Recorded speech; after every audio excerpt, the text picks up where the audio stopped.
Thank you for taking the time and the opportunity to learn a little bit about how your mind works, how your subconscious works with your conscious mind, and how we can create the reality we want rather than the reality we don't want in the world around us. I was born into a family that was pretty dysfunctional. I had a father who was hard living, hard drinking, pretty brutal, quite abusive to my mother and my siblings and I. And so we grew up in a house where fear was our constant companion, and where our sense of self-worth, our self-image, our self-concept was constantly put under pressure by the words that were directed to us and the images that were sold to us by my father about who we were.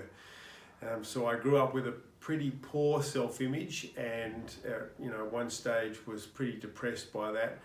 And it wasn't until I was about 17 when I discovered personal development, and also I explored my spirituality, and I concluded that there was a God, there was something, the universal mind, a super consciousness, call it what you like, that somehow was involved with this world and our reality, and who expressed itself in love.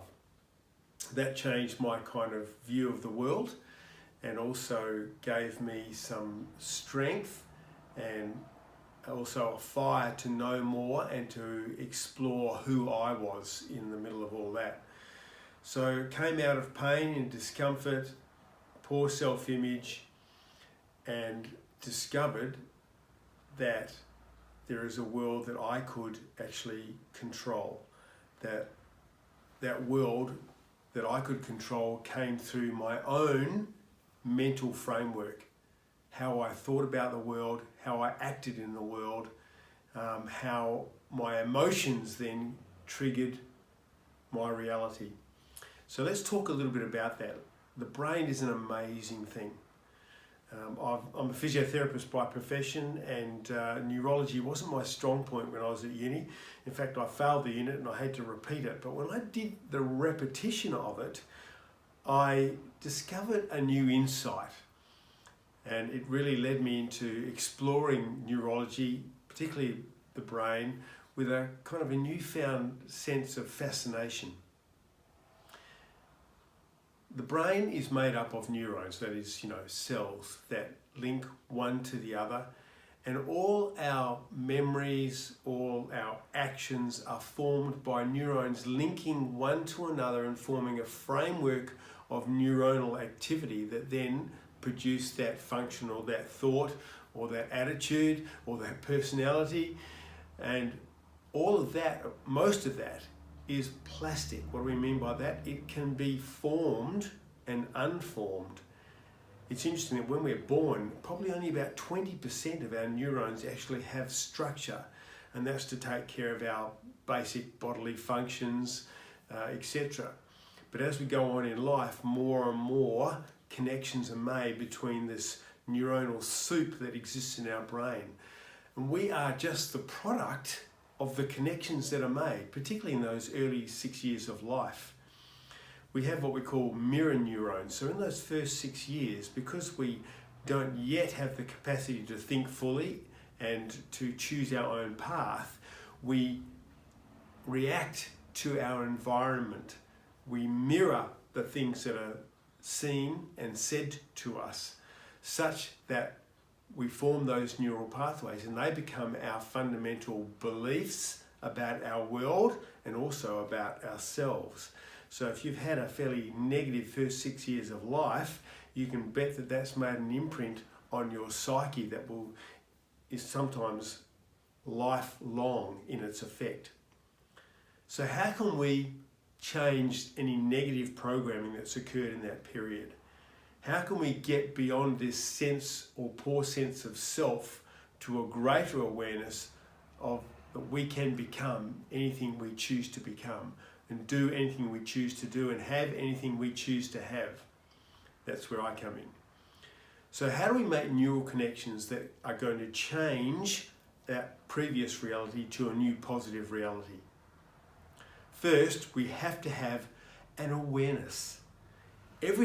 Nothing happens unless we are aware that we have the power to choose and to change. So awareness. You can be not who you are, but who you choose to be. That's the most powerful thing about this awareness. And that really comes to an understanding of what we call the mind.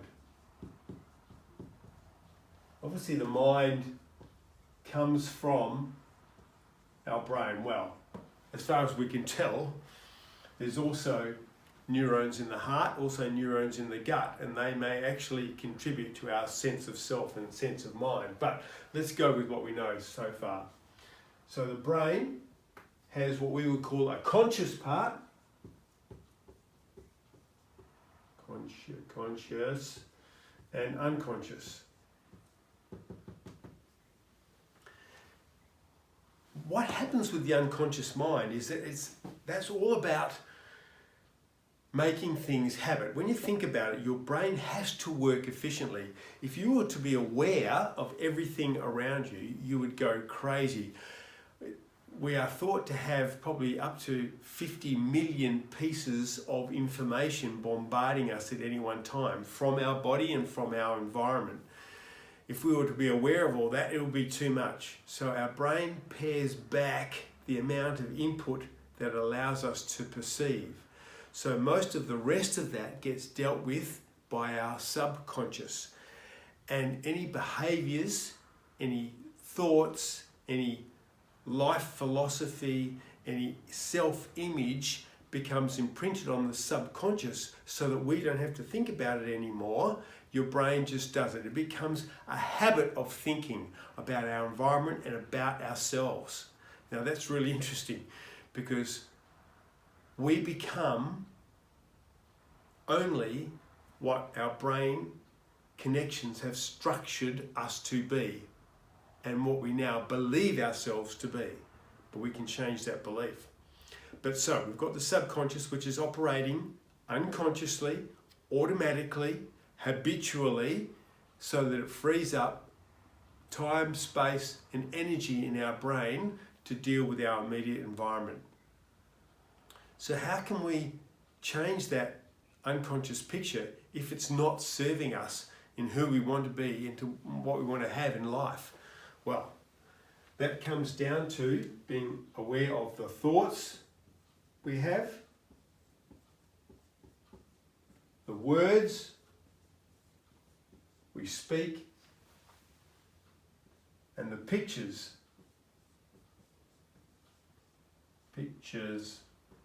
we hold in our head.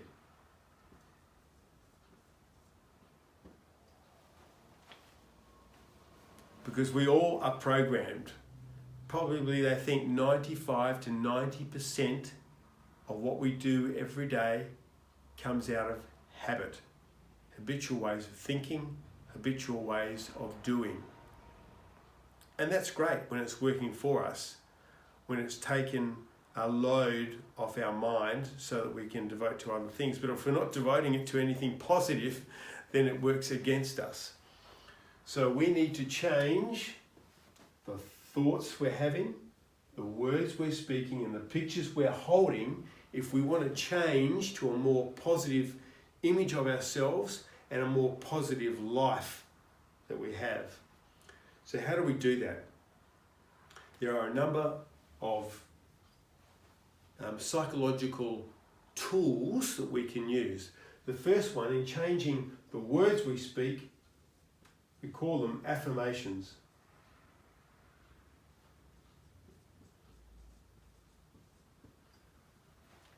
Some people call them other things, mantras, exclamations. Psychologically, we call it affirmations. That is a first person, present tense statement, positive statement of the person you wish to become. It might be, I am a brilliant sportsman or sportswoman. It might be, I live in abundance. Wealth, money and opportunity flows to me in a constant stream of abundance. That's an affirmation. It's positive, It's first person and it's present tense. And the reason you say it positively is because obviously you don't want to affirm, you don't want to imprint on your mind what you don't want. You want to imprint on your mind the change you wish to have, the person you wish to be. So it needs to be positive. It needs to be first person. You need to direct it to the I in you. I am a brilliant sportsman. Am, present tense. Why is that? Because you want to create discomfort in your mind. We call it cognitive dissonance. You want to make a positive picture out there which is different from the picture that lies within. Why? Because your subconscious then gets dragged out of this habitual way of thinking, and to consider this new affirmation, it creates a dissonance, a discomfort between this old picture and this new picture that you're trying to imprint. And it's that energy that's created in that discomfort that actually brings about the change, because your subconscious will do one of two things. It will either try and drag you back to the old picture and say, no, this is the way things are. Or if you convince it that this is the reality, then it will change that picture and go to the new reality, and you will get the change you want in your life. So it has to be a powerful, positive statement. First person, present tense, I am. The subconscious is going, hang on, no you're not. I am. No you're not. I am. The I am must win in the end. That's why you repeat these affirmations morning and night at least, and you do it by attaching emotion to it to give it power. Where were you when 9/11 happened? I bet you remember. Why? Because the emotion of the experience imprints it on your memory. The same thing happens in your subconscious with images of yourself. If you can grab a positive and powerful emotion, attach it to your affirmation has much more likelihood of being imprinted on the subconscious. So create an positive emotional state, powerful emotional state to imprint that affirmation. And then use what we call visualizations.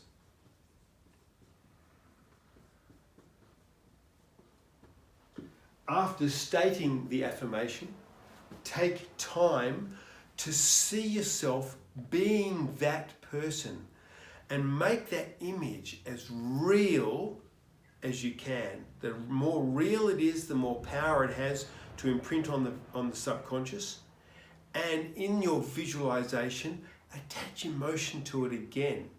So you're now building this powerful, positive picture with powerful emotion that is changing the very programming of your subconscious. So affirmations and visualizations with emotion. These are the fundamental tools that can change the way your brain is wired. And then through repetition,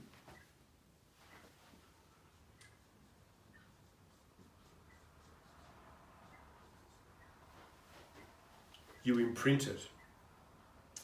And if some of those old images have been there for a very long time or were very powerfully imprinted by negative emotion, then you're going to have to work long and hard. Now, how can you shorten the journey? By powerful emotion.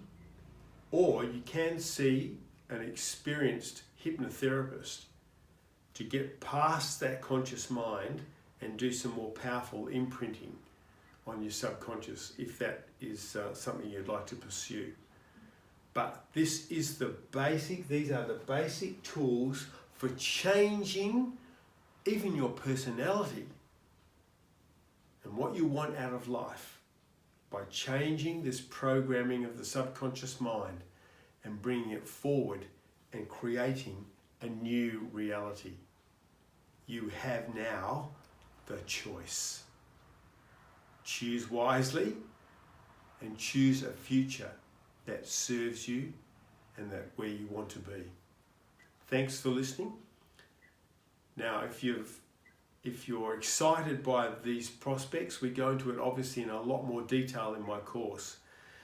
And if you'd like to do that, then please click the link below and come and join us on the course and take a leap into your future that will leave you with more abundance, more life, more opportunity.